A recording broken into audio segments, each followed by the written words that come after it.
Today we start off with Inspiralia Group, and they are going to be talking today about STTR, SBIR programs within the Department of Defense. And then after that, we're going to have CubeCab, which Adrian had come on to one of the forums, and we were actually able to set up a couple of connections for Adrian before he even presented. So he's going to be here today to talk about launch options for putting small satellites into LEO. So this is a concept of his, and we want to present that to the community because, again, new, novel, and obscure. But with that, I am going to introduce Fernando from Inspiralia Group. You want to go ahead and put your presentation up, Fernando? Sure, will do. Thank you, Eugene. Oh, there's one last thing I do want to say. There's no forum next week in honor of the Juneteenth holiday, so there will be no forum next week. So it's all you, Fernando. Perfect. Thank you. Thanks again for the invitation, and happy to meet everybody here today. So as you mentioned, I'm gonna be speaking about the SBIR STTR program. But if anyone has any questions, feel free to write it in the chat, and Eugene, maybe let me know that there are some questions, and we can go over those as I present this. For those of you that don't know, so this is a small business innovation research program, and it's the largest source of funding coming from the government for specifically early stage R&D projects. It's backed by the Small Business Administration, and there are 11 federal agencies that are part of this. We'll go more in detail on that in a second, but first, just giving you a quick agenda of what we're going to talk about today. So first, Inspiralia, so our company.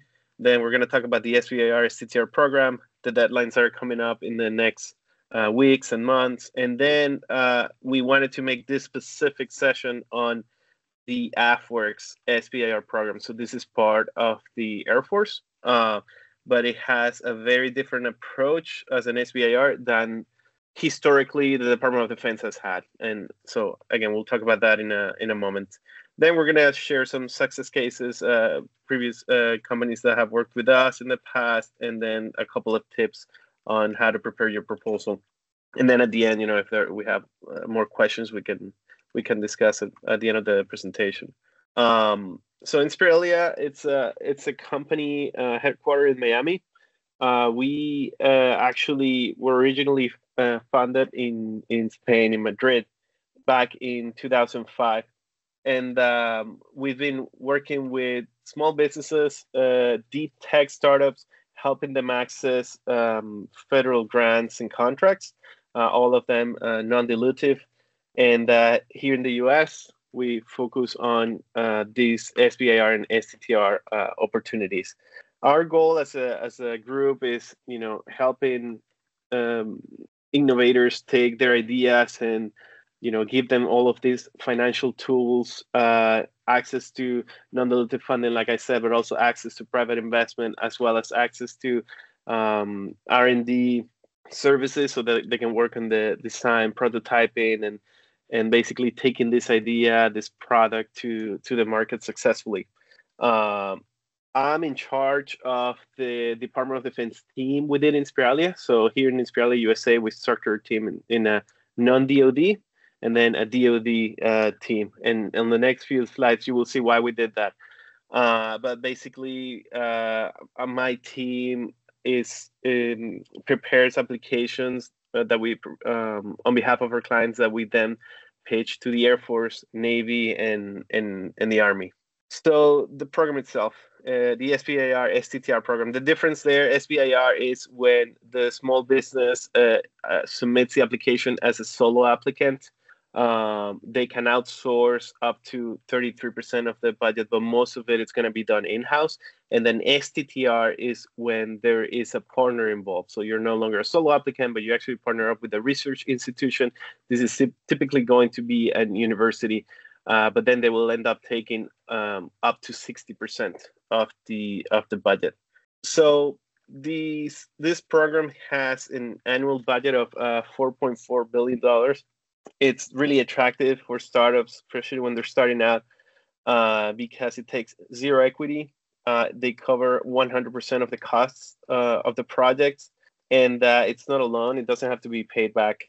The ultimate goal with this program is that they help your advance your technology, de-risk the potential investment coming from investors. Maybe you're in a very early stage of development. Investors don't want to put in some money there yet, but then this program allows you to lower that risk and take it to a more advanced stage of development, where then investors can feel more comfortable investing in your technology. And then the way that you pay it back is your company grows, you eventually hire more employees, and that's how you pay. You pay more in taxes, and that's their return on investment. And here on the bottom of this slide, you can see some examples of some pretty well-known companies that started out by receiving one or two, or some of them even 3 SBIR grants. So there's a lot of information on this slide, so I'm going to be here for a while. But basically, the first message we want to send is, okay, how does it work?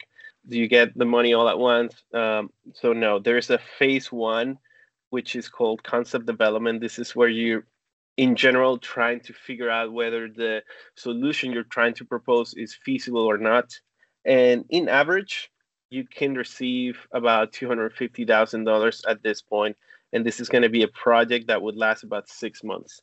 I say in average because, as I mentioned before, there are 11 federal agencies that are part of this program, and they all have a different budget and different award sizes as well. But in general, that's the amount that's awarded. And then for the phase 2, this is when you've already been able to prove that, okay, this is something that works.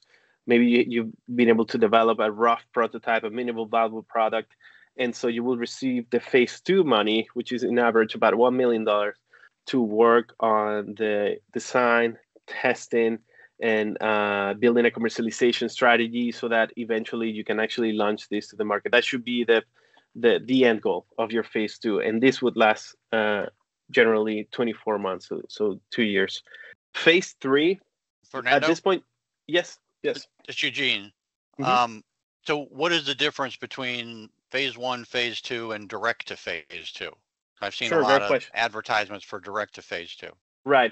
So direct to phase 2, it's just assume that you've accomplished on your own those first phase 1 requirements. So you've been able to show that the technology works.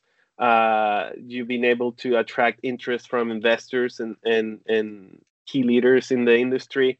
And so all you need is money so that you can hire a team that can work on, taking that rough prototype, that initial prototype, and take it to commercialization. So not all agencies will allow you to skip phase 1, right? So there's very few that allow you to go straight to the phase 2, and those that do tend to be very competitive, because everybody wants to access the big grant at that point. But also, you have to actually show on your submission package of your phase 2 what you did to prove that you've accomplished, or you've gotten to that stage of, hey, I did the phase 1 already. So they tend to be a little bit more competitive. And also, there is even NIH, for instance, they do have something called fast track, when you can actually submit your phase 1 and phase 2 simultaneously, so in one proposal package. So that's also an option for some agencies. But yeah, the main difference is, first, look at the requirements of the agencies. Do they allow you to go to directly to phase 2? If so, make sure that you're able to actually prove that that's the case. All right, well, thank you. I also want to let everyone else within the forum know that, as always, please, you don't have to wait for the end of the presentation for Q&A. We want to get the Q&A out there while it's fresh in everyone's head. So if Fernando's talking about something and you have a question, please feel free to either raise your hand or put it in the chat, and I will bring it up. Thank you. Perfect. Thank you, Eugene. So then the phase 3, this is now no longer SBIR funding, but this is the agent specifically, how they want to to provide that phase 3. And so they have different ways to do that. NIH, for instance, they have what they call a phase 2 repeat. So this is basically you completed that phase 2, but maybe your product is not ready to be launched. You still have to you still need to spend more money on R&D. So then they give you another phase 2. This is coming directly from the agency itself and not for the funds that they get allocated for SBIR grants. So that's NIH. NSF, for instance, what they do, they call it phase 2B. So they give you 2 years after your phase 2 project to basically receive an investment match, 1 to 2 investment match. So for every dollar that you're able to raise, they'll give you 50 cents, and they'll cap that at $1 million. And this is money that you're able to raise from revenue or even from third-party investors. If you raise a funding round, then they can match up and you get another $500,000 coming from NSF on that phase 3. Then on the bottom of this slide, what you can see is how the budget is split. It's not really a fair budget, but going back to what I was saying before, within our team in Inspiralia, we structure a team so that we have people only working on DoD applications, and then we have a non-DoD team that submits proposals to NIH, NSF, NASA, DOE, USDA, EPA, and all the agencies that are part of this program. And then the last thing I wanted to mention here, 2 things actually. All of the IP that's developed, it's retained by the small business, and they actually do allow you to submit multiple applications and actually run multiple SBIR awards simultaneously, as long as there's no overlap in the objectives of each project. So you can, an easy example would be, let's say you're developing a medical device and there is a computer science component to it. So you can go to the NSF, the National Science Foundation, and they can fund those activities related to developing the software of the device and the hardware part. And then if you need to test it on human subjects, then you can go to the NIH and they will cover the cost of those specific objectives. So you're developing the same solution, the same project, but then you have 2 different agencies providing funding for different sets of activities. In terms of the requirements, so must be a for-profit small business. It has to be based in the US, and the work has to be done in the US as well. So you cannot use the funding to then hire employees abroad. The work has to be performed here on American soil. And then you must have a physical office where you can justify where the work is being done. So this could be even a co-working space when you have your own desk. That's enough to justify a physical office. You must have a principal investigator. This is a person that's committed to working on for the company, for the applicant company, most of their time, so at least 51% of their time. And what I mentioned before about the difference between SBIR and STTR. So SBIR, again, the small business is a solo applicant. You can subcontract. You can get external contractors. You can get other companies, American companies, doing part of the work, but there's a limit of how much of the budget you can outsource to do that, which is 1/3 of the budget that you receive from the agency. And then if it's an STTR, this is when you partner up with an university, but you have to allocate at least 40% of the budget to that university. There are some advantages in doing this, particularly if you're just starting out, you really don't have a strong team working in the company yet. So bringing in a university to partner up with you, they can cover that as well as access to facilities that they can provide.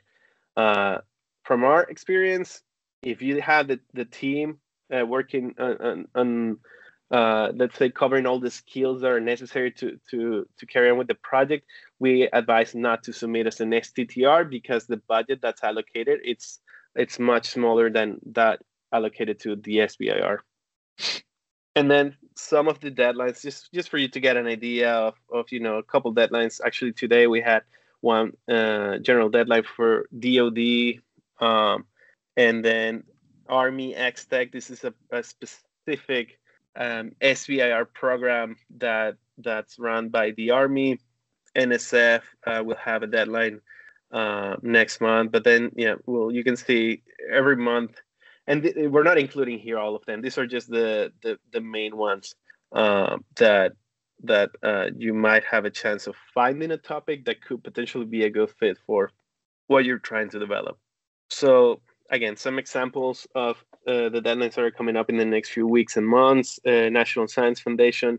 This is typically the could be a good target if you're just really early stage. You don't even have a proof of concept. It's just an idea. It has to be something that they consider high risk, high reward. So the more challenging it is to build what you're trying to develop, the better chances you have of receiving this an award from NSF. They actually have rolling deadlines, so you can submit your proposal at any time of the year, and they have this. Before you can submit your full proposal, you actually must submit a project pitch, which it's about 3 pages, and you're just giving them an overview of the project, the R&D goals, the team that's going to be working on it, and the challenges that you have to face to develop that solution. And based on that, within 2 to 3 weeks, they already give you a response, whether they think this is a good fit or not. And if it is a good fit, they'll send you an invitation so that you can submit your full proposal. So with NSF, you get $275,000 in your phase 1, and then $1 million in your phase 2. Department of Energy, they actually will be releasing a new list of topics in July. And then you will be able to submit the full proposal if you find a topic that's a good fit for you in October. Now, the issue with the Department of Energy is that they are very specific when it comes to what they're looking for. So most of the time, even if you find a topic that's somewhat relevant, you will have to adapt your research to meet their needs. So it doesn't have that open topic approach like NSF does. So it's a little bit more difficult to be at the right stage and having the right fit at the time when they submit or they release the topics. The National Institutes of Health, so it's 27 institutes, obviously for healthcare related technologies, and they have 3 deadlines a year. The next one is going to be September 5th. This is more open topic, so you have to find the specific institute. If your technology is related to cancer, well, then the National Institute of Cancer. And then the good thing with them, they don't have this project pitch and then full proposal approach, but they're very good at responding. The program directors, you can reach out to them and tell them what your project is about, and they'll give you feedback and tell you whether they're interested or not before you submit your full proposal. This is unlike NSF, the NIH does allow you to use part of the funding to cover preclinical and clinical costs. That's why also the phase 2, as you can see here, is 1.7 million. That's the maximum award you can receive. But as I said before, then you have that phase 3 where you can, because, depending on how much funding you require for this type of activities, you will probably need to get some additional funding there to complete a clinical trial. And then on this other slide, USDA and EPA, those are agencies that only release one solicitation per year. And as you can see, the budget it's much smaller, or the size of each award.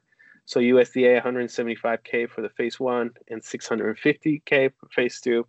They will also be releasing a list of topics in July, and then EPA will be releasing their topics in the next few days and weeks. But they will. This EPA specifically, they don't even let you partner up with a university to submit your application. So it's only SBIR proposals that they will select. And then I wanted to close this part of the presentation with the Department of Defense. So the way that they work, they allocate part of their budget to each branch of the DoD, and then each one of those branches, let's say the Air Force, they decide to use the SBIR funding. They can split it in specific topics. So this is very similar to what DOE, the Department of Energy, does. But then they have, they're able to also use another part of their funding on programs that they create following this phase 1, phase 2 approach.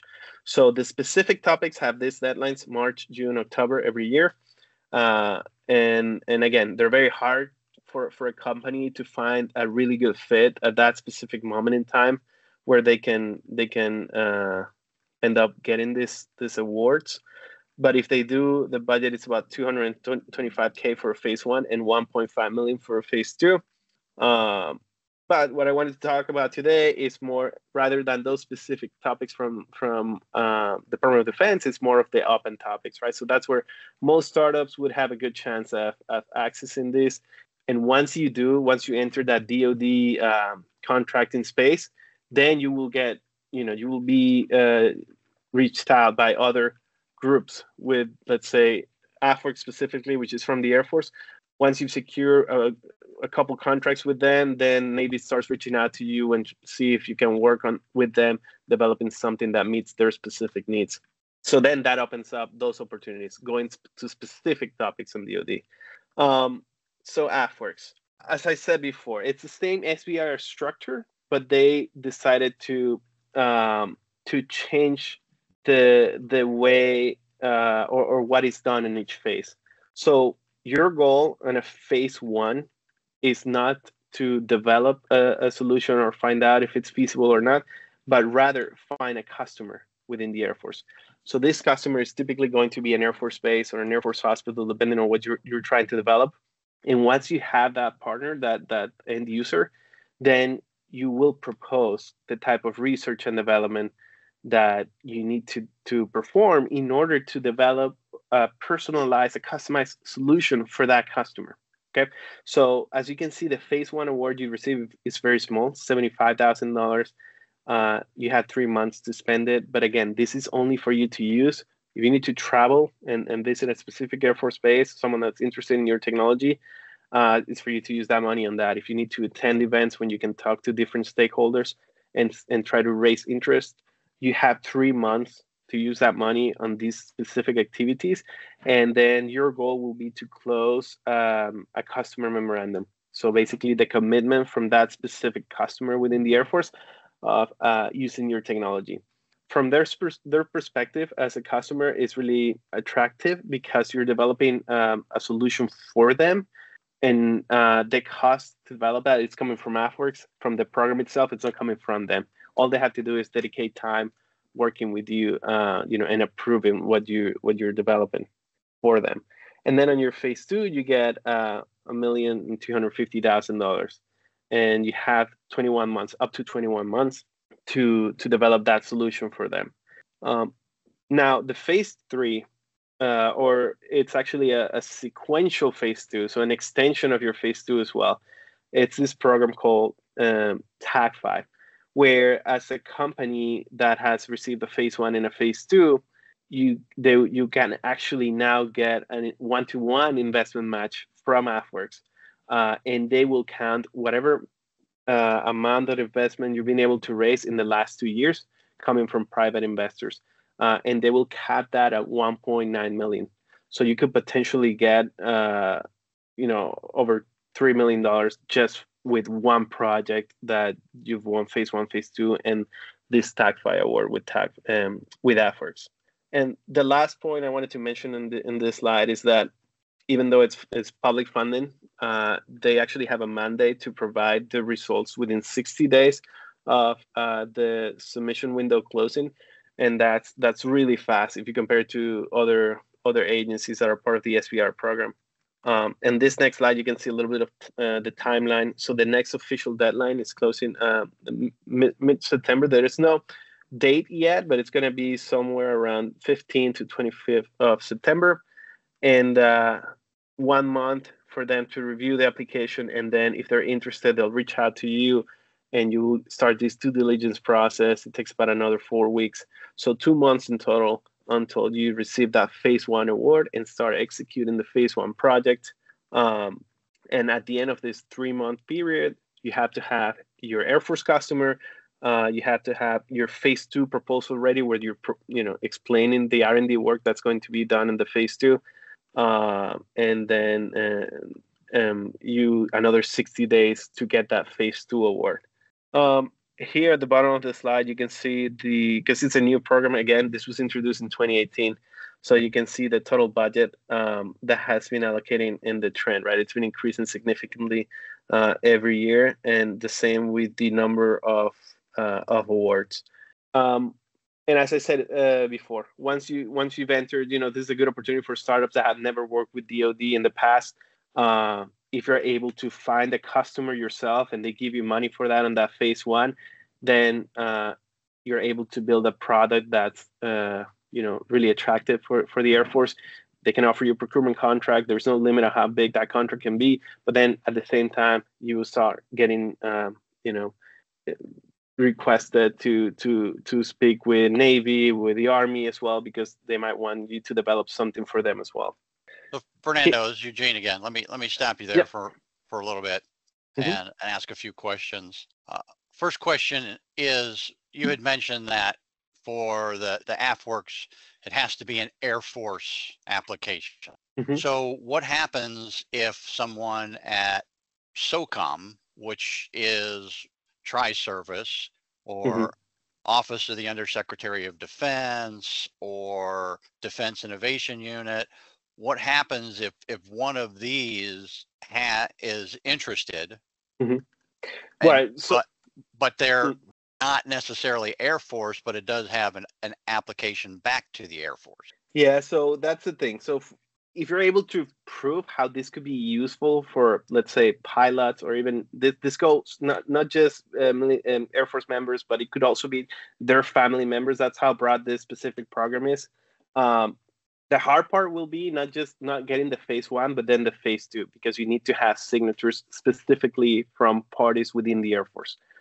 So you need to have, and to go more in detail, it's 3 signatures. There's one end user, one customer, and then a TPOC, which is a technical point of contact from the Air Force, revising basically and making sure that the progress of the project is going according to plan.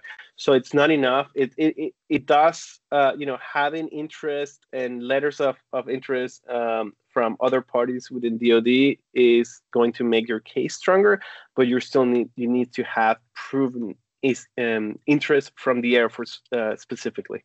Okay, so my next question is that kind of a backwards approach here. So I've seen this more than once, and I'm dealing with it right now, where I have an agency or a group that is saying, quote, we're interested in a technology, but we're not interested in funding its development.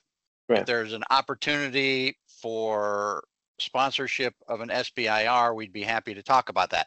So how can you do that? So if I go and I talk to, Air Force HQ or Navy or whoever, and somebody there likes the technology, but they don't have the ability to fund it, how can you promote that across the Air Force to see if there is somebody that would be willing to fund it?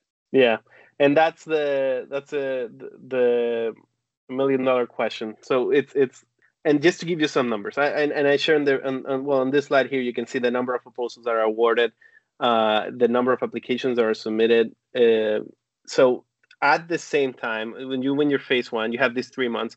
There are about 350 companies reaching out to potential end users in the Air Force. At the same time, you have your direct to phase twos doing the same thing. So it gets very competitive.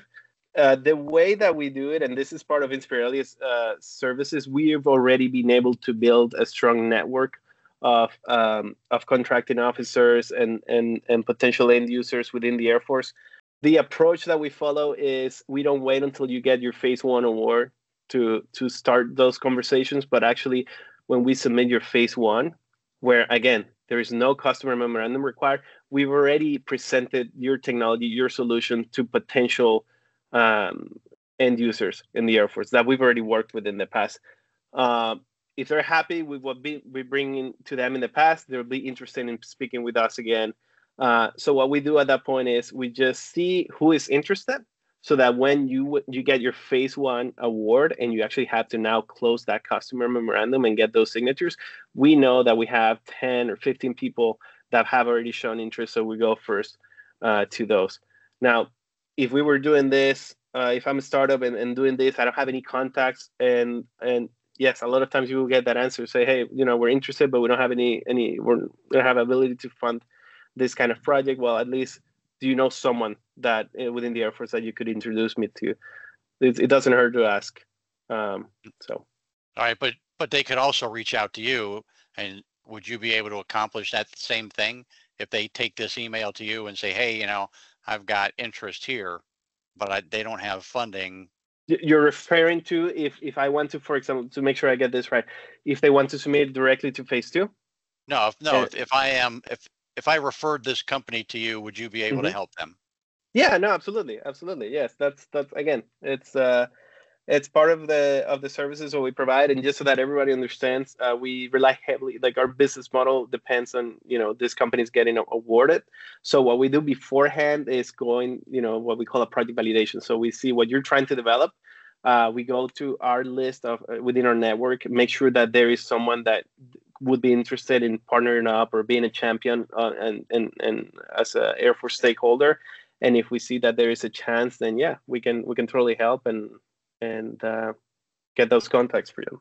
All right. And my last question is, what is the relationship with SBIRs, STTRs, and VAAs? Is there any relationship there, or are they totally separate? They're totally separate. Yeah. No. Okay. Thank you. Absolutely. So I was going to go a little bit over this slide because it is open topics, but these are what Air Force and AFRIC specifically shares as their focus areas. So I don't know, Eugene, if maybe we're going to be sharing this presentation after this webinar, but if not, just take a screenshot so you have an idea. And again, this is open topic. If you don't see your specific solution within one of these focus areas, there is still a good chance that you're able to still raise some interest from the Air Force.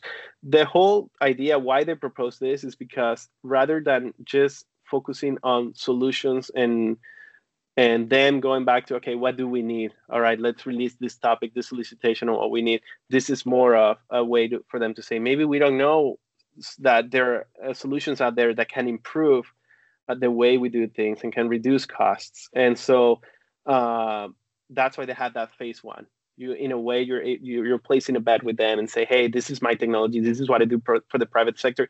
And this is how I believe you guys could find it useful for you. And if you're able to find that customer, that end user within 3 months, then there's a really good chance you get that phase 2 award as well. So even if you don't see it here as a potential fit for what you're developing, there's still a good chance if you're able to find. And there's a lot of information you can find online about problems that the Department of Defense and the Air Force specifically is dealing with that your solution might be able to address. And I wanted to spend a little bit of time talking about their StratFi and TACFi, which is this sequential phase. So what happens after you win the phase 2? This StratFi specifically, it's a little bit more difficult to achieve because you need not only money from your private investors, but you also need funding coming from the government. So I'm going to focus just on the TACFi, which is the tactical funding increase component here, because this is a lot easier for most startups to get. This is after you've received your phase 2 award, then you can match an investment that you've been able to receive from private investors with a cap at 1.9 million, and AFRIC is going to give you a one-to-one investment on that as well. So just for you all to know, in 2023, the success rate of the applications submitted to this specific program was 74%, which is crazy in terms of, again, public funding. And again, they go back to the last 2 years. It doesn't have to be funding that you're able to raise after you win your phase 2. You can count back whatever you received in the last 2 years. And those proposals that got rejected, most of them had an issue on the actual proposal package, that maybe you used the Word format of one of the documents, something like that. So they allocate a good amount of funding for TACFi applications, and not enough proposals are submitted. They have 2 deadlines per year for this. The next one is going to be in the middle of October. But like I said, you have to have a phase 2, before being able to access this TAC-5 funding as well.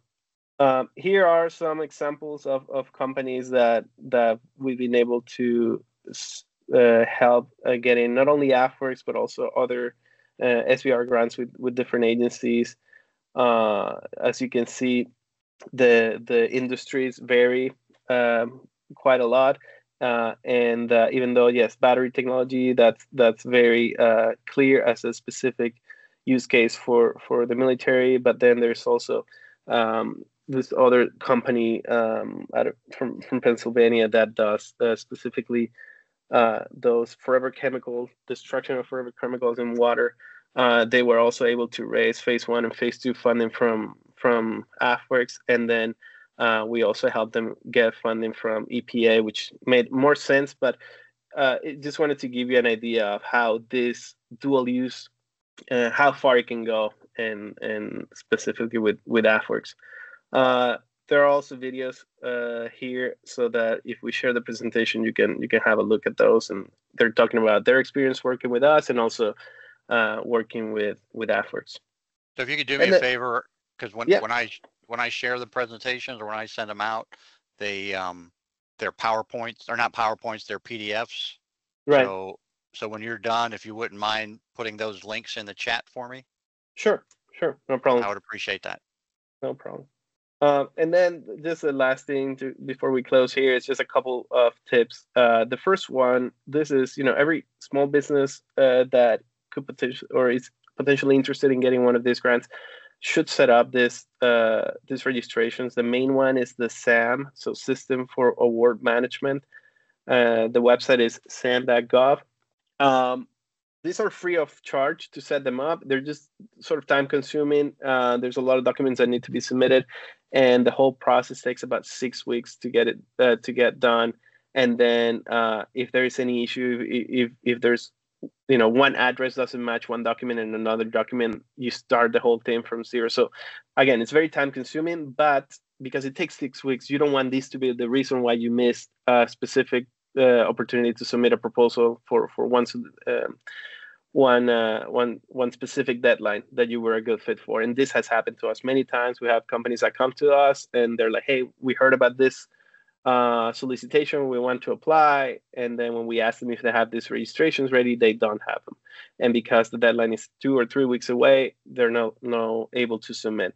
After you have your SAM.gov, then there are specific agency portals. These are, this takes more than a day to set them up. So the main one you have to worry about is that System for Award Management.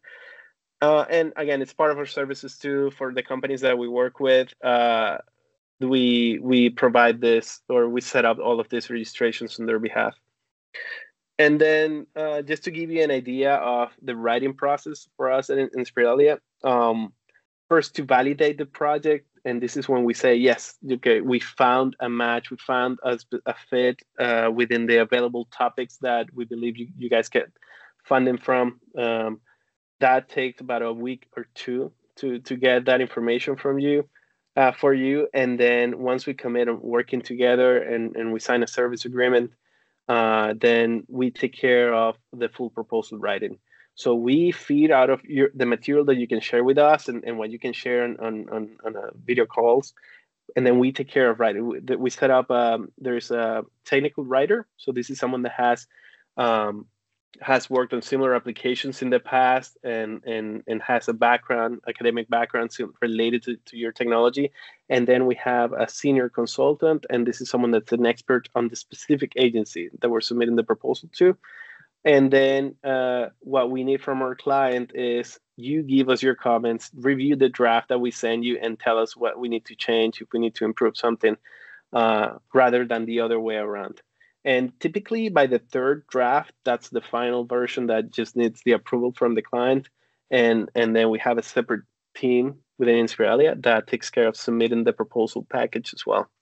So that whole process of writing it, sending you the draft, getting your feedback, and then submitting the proposal package, it's usually up to 5 weeks. And Yeah, that's it from my end. I haven't been able to look at the chat if there are any questions, but happy to answer if anyone has some questions.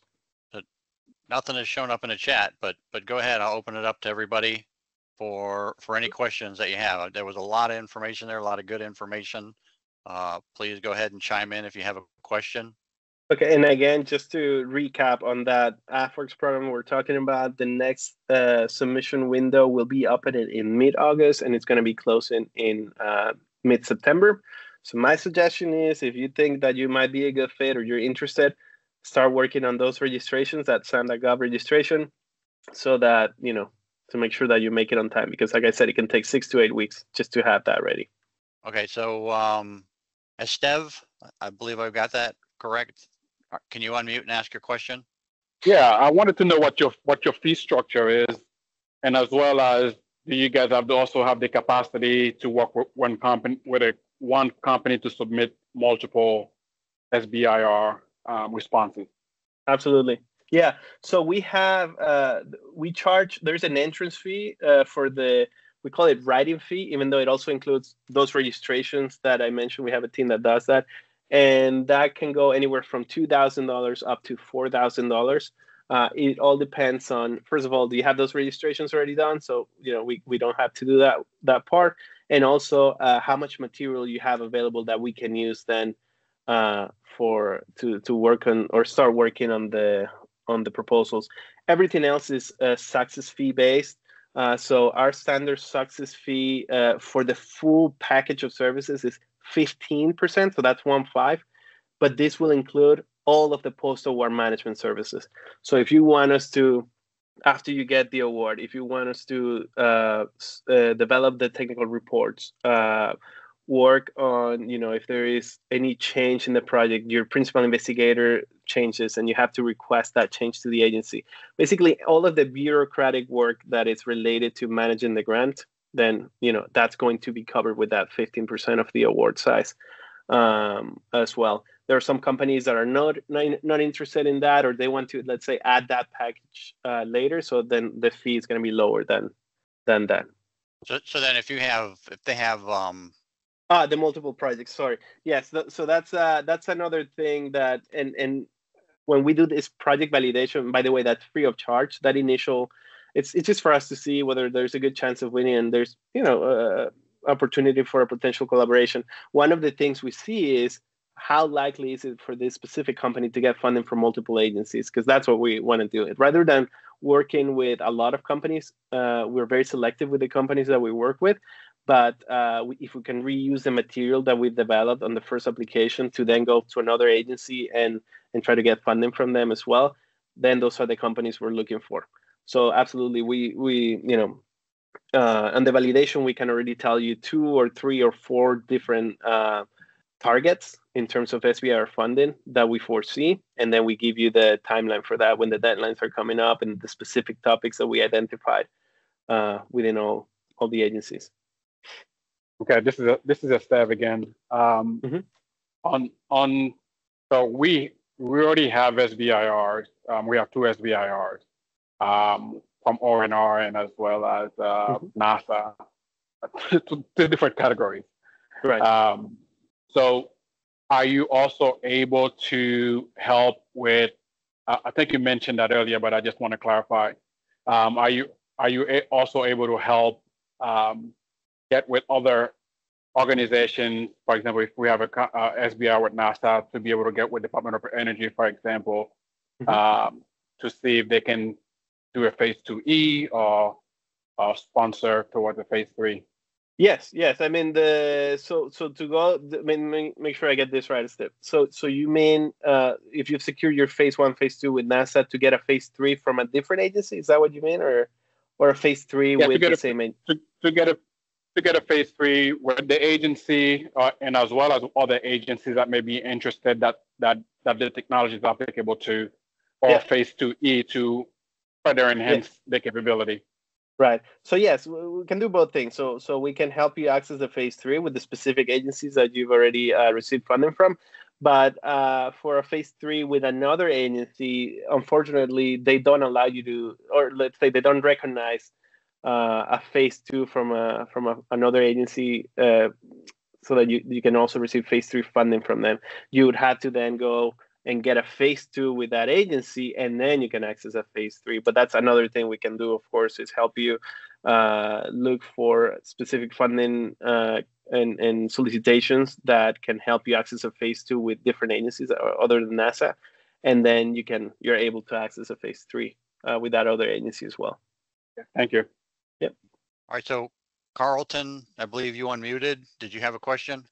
I'll take that as a no. No, sorry. All right, that's okay. So real quick, Corey, if you're here, can you go ahead and elaborate on your comment in the chat? Sure, just a little bit. Like I said, really nice brief. And I've been working with some of the AFWorks guys on some actually dual span SBIRs. We have funded by Navy and partially funded by Air Force and vice versa. So there's some good opportunities to do things like that as well. But great brief. There are a couple little details. We do things differently on the Navy side, but you covered it. Well done. Thank you, Corey. Yeah, and speaking about Navy, I believe they're going to be releasing. There's going to be a pre-release of a list of open topics tomorrow, actually. So, just throwing that out there for if you guys are interested, just put it up on your calendar and check the website and Navy SBIR open topics, and maybe you find something there that could be a good fit. But thank you, Corey. Yeah, that should be a good open topic as well. Thank you for mentioning that. Appreciate that. Yep. All right, do you have any other questions? Okay, thank you, Fernando. That was fantastic presentation. I wasn't sure that we would be able to make the whole 50 minutes, but we did. So I think we got a lot of good information out there, and everybody here, if you have any questions, again, this video will get posted to the YouTube channel for Technology Ideation, as well as you can reach out to me through my email, through LinkedIn, and reach out to Fernando. Fernando, I don't know if you want to put in a LinkedIn. Yes.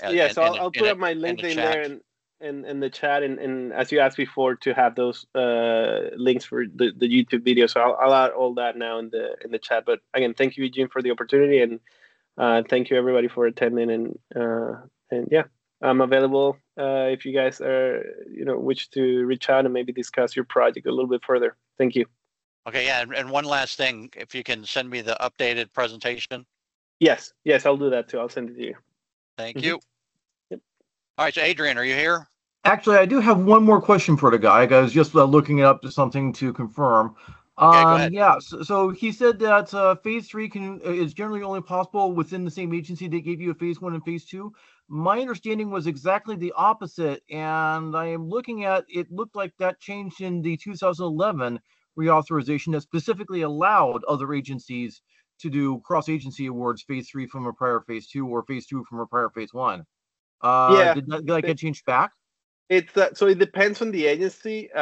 Most of them won't allow it because they just they want you to first be able to develop that solution for them, and then you can get that additional funding. It is possible to do it. It's just an easier approach if you go that standard way. If you have a phase 1 or phase 2 with an agency, and then you get the phase 3. National Science, for example, National Science Foundation, they won't allow you to access a phase 3 award after winning, let's say, a phase 2 with AFWorks. Same with NIH. So it depends. There are some agencies that do it, and it goes case by case. Okay, so this is like agency-specific rules, because I was looking up, and it looked like Congress said, "Thou shalt, all agencies do this." No agency-specific. Thou shalt enable across. So you're saying agency-specific rules override this? Exactly. So it's specific to the agency. Most of them won't allow it. Some of them will. Okay, fair enough. Thank you. So, Gene, this is Craig. I can clarify on that as well. So I'm currently using a NOAA phase 3 for a Navy application. I just had to do 7600s between the commands to enable that. So, but I can use their phase 3. Over. Okay, Craig, who? Bliley. Oh, okay. Thank you. Been a while, sir. Busy.